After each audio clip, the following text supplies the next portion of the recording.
Hello friends, good morning. কেমন আছো, কি করছো? আশা করি ভালো আছো। আমিও ভালো আছি। আর আজ আমি খুব তাড়াতাড়ি উঠে পড়েছি। এখন বাজে 6:20।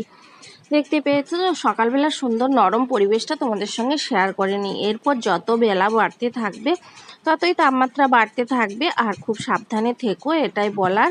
যারা বাইরে বের হও তারা ছাতা আর জল নিতে একদম ভুলবে না এই গরমে। তো দেখো সকালবেলা কত রকমের ফুল ফুটেছে, এগুলো তো আমাকে দেখতেই হয় প্রতিদিন। আর সেটা তোমাদের সঙ্গেও শেয়ার করে নিই, যাতে তোমাদেরও দেখে মনটা ভালো হয়ে যায়। তো সকালবেলা নরম পরিবেশে সুন্দর সুন্দর ফুলগুলো দেখো কি ভালো লাগছে। আর জবা ফুল দেখো এখনো ফোটেনি পর্যন্ত, ভালো করে দেখতে পাচ্ছ? তাহলে কতটা সকালবেলা আমি উঠেছি, তোমাদের সঙ্গে কতটা সকালবেলার ওয়েদারটা পরিবেশটা শেয়ার করছি। আর এটা হচ্ছে টগর ফুল। বন্ধুরা, তোমরা কি জানো টগর ফুলের একটা মিষ্টি গন্ধ রয়েছে? যদি না জেনে থাকো তাহলে তোমরা সকাল সকাল ঘুম থেকে উঠে আগে টগর ফুলের কাছে চলে যাবে, গিয়ে গন্ধটা নেবে। দেখবে কত সুন্দর মিষ্টি গন্ধ রয়েছে। বেলা হলে কিন্তু এই মিষ্টি গন্ধটা আর থাকে না। টগর ফুলের এই মিষ্টি গন্ধটা একবার যদি তোমরা নিয়ে থাকো তাহলে প্রতিদিন সকাল সকাল ঘুম থেকে উঠে পড়তে ইচ্ছে করবে, আর এই টগর রানীর কাছে ছুটে যেতে ইচ্ছে করবে। সত্যি বলছি বন্ধুরা।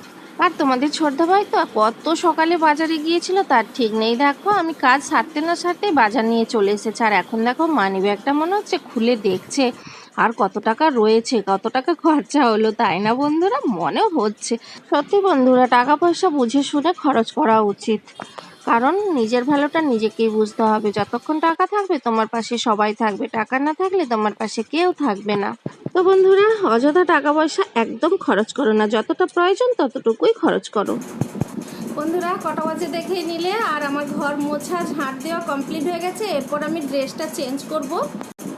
চেঞ্জ করে গোপসোনাকে তুলবো, ওকে সেবা দেবো, তারপরে আমাদের টিফিন হবে। তো তোমরা সঙ্গে থাকো সারাদিনের জন্য। কি করছি না করছি আশা করি ভালো লাগবে। 8:03 বাজে বন্ধুরা। সকালের সমস্ত কাজকর্ম সারা হয়ে গেছে। এখন চলে এসেছি কিচেনে। দেখতেই পাচ্ছ এই যে এখানে দিদিও রয়েছে। দিদি এখন আটা মাখছে, রুটি হবে।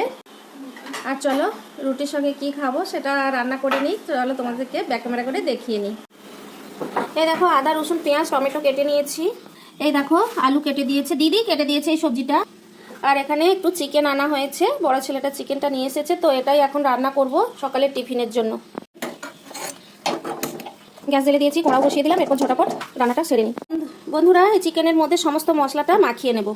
লবণ দিয়ে দিলাম, লঙ্কা গুঁড়ো দিয়ে দিলাম, হলুদ দিয়ে দিচ্ছি পরিমাণ মতো। এরপর সমস্ত মশলা একসঙ্গে দিয়ে ম্যারিনেট করে রাখবো 15 মিনিট। অল্প একটু তেল দিয়ে দিচ্ছি। আধা ঘন্টা বা 1 ঘন্টা ম্যারিনেট করে রাখলে ভালো হয় বন্ধুরা, কিন্তু 8টার বেশি হয়ে গেছে, তো সকালে টিফিনটা খেতে হবে, তাই জন্য 15 মিনিটের মতো ম্যারিনেট করে রাখবো, তারপর কষিয়ে নেব। বন্ধুরা, ম্যারিনেট করে দিয়েছি, এখন ঢাকা দিয়ে দিচ্ছি। কড়া তো গরম হয়ে গেছে, এখন একটু সাদা তেল দিয়ে দিচ্ছি আলুটা ভেজে নেওয়ার জন্য।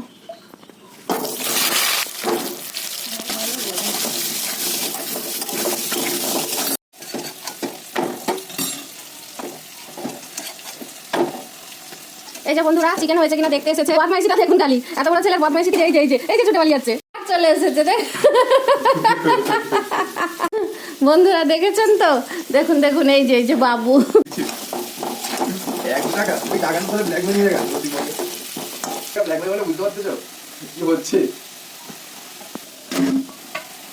এনেছে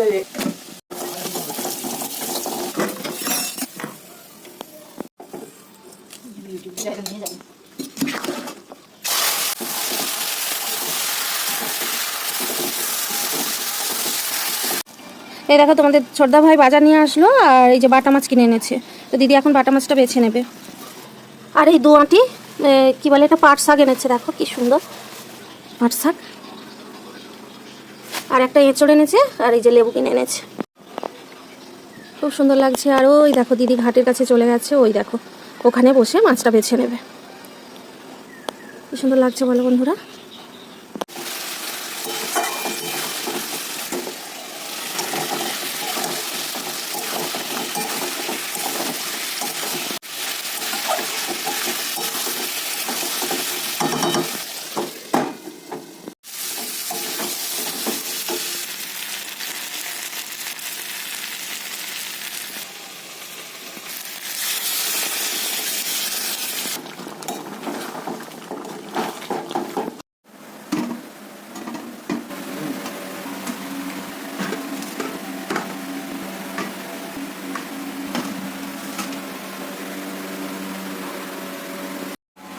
9:05 বাজে বন্ধুরা। সকালবেলা টিফিনটা রেডি করলাম, এরপর খাবো, খাওয়া দাওয়ার পর স্নান টান সারবো।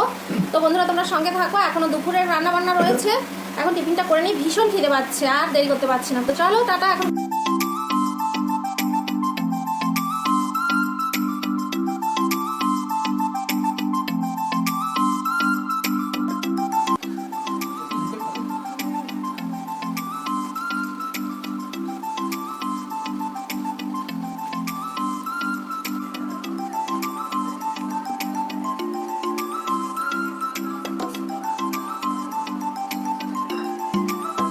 বন্ধুরা সকাল সকাল যদি টিফিনটা এরকম হেভি হয় তাহলে মনটা কিন্তু একদম খুশিতে ভরে যায়, আর বাড়ির বাচ্চাদেরও মনটা খুব ভালো হয়ে যায়।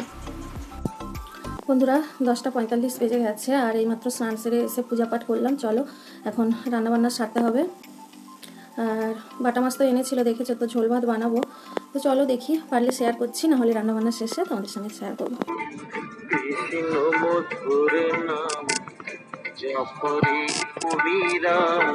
শান্তি পাবি রে মনান্তরে। এই যে বন্ধুরা দেখতেই পাচ্ছ, বাটা মাছ সব বাছা হয়ে গেছে, আর পাট শাক ভাজা হবে, মাছের ঝোল হবে। তো বন্ধুরা রান্নাবান্না শেষে তোমাদের সঙ্গে শেয়ার করে নেব। দেখো বন্ধুরা, আমার রান্নাবান্না শেষের পথে, মাছটা দিয়ে ফুটিয়ে নামিয়ে নেব। আর ঝোলের মধ্যে দিয়েছি পটল, আলু, পেঁপে, কুমড়ো ডাঁটা। জানো তো বন্ধুরা, লাউ ডাঁটার থেকেও কুমড়ো ডাঁটার টেস্ট অনেক বেশি হয়। আর এই যে দেখতে পাচ্ছ পাট শাক ভাজার ঝোল। তো গরমের সময় রান্নাবান্না একটু কম করবে, আর তাড়াতাড়ি রান্না হয়ে যাবে, তাহলে কষ্টটা কম হবে।